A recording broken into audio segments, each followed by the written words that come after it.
مجھے کبھی لگتا ہے کہ میں اس دنیا کی سب سے خوش نصیب لڑکی ہوں جس کے پاس قرآن ہے، اور میرا دل سب سے بہترین دل ہے کیونکہ اس میں قرآن ہے۔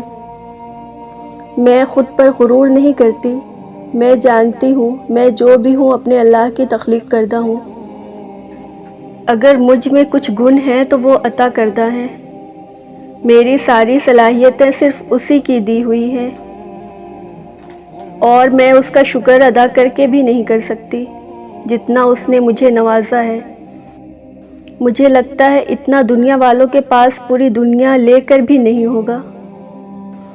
قرآن سے ہدایت پانے کے لیے اولین صفت یہ ہے کہ انسان میں تقویٰ ہو۔ تقویٰ سے مراد بچنا ہے، یعنی گناہوں سے بچنا، برے کاموں سے بچنا۔ جو لوگ دنیا میں گناہوں سے بچنے کے لیے اور آخرت میں برے انجام سے بچنے کے لیے جتن کرتے ہیں، وہی در حقیقت ہدایت پانے والے ہیں۔ قرآن راستہ تو سب کو دکھاتا ہے، لیکن ہدایت وہی پاتے ہیں جن میں تقویٰ ہو۔ دوسری صفت غیب پر ایمان لانا۔ غیب سے مراد ان حقیقتوں کو ماننا ہے جو ہم نے کبھی نہیں دیکھی، مثلاً خدا کی ذات، ملائکہ، وحی، جنت، دوزخ وغیرہ۔ ہم انسان اکثر انہی چیزوں پر یقین رکھتے ہیں جن کو ہم نے خود دیکھا ہو، اور اکثر ان چیزوں پر شک و شبہ کا شکار ہو جاتے ہیں جو ہماری آنکھوں نے نہ دیکھا ہو۔ لیکن ان تمام حقیقتوں کو بنا دیکھے ماننا ایمان بالغیب ہے، جس پر ایمان لا کر ہم ہدایت پا سکتے ہیں۔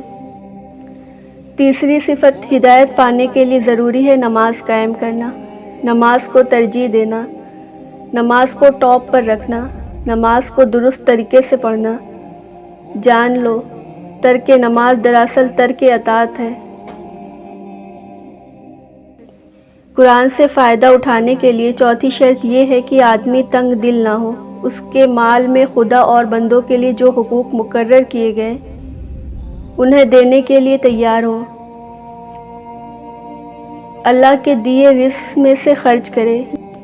یہاں رزق سے مراد مادی رزق، کھانے پینے کی چیزیں، اور معنوی رزق، دین، اسلام، ایمان ہے۔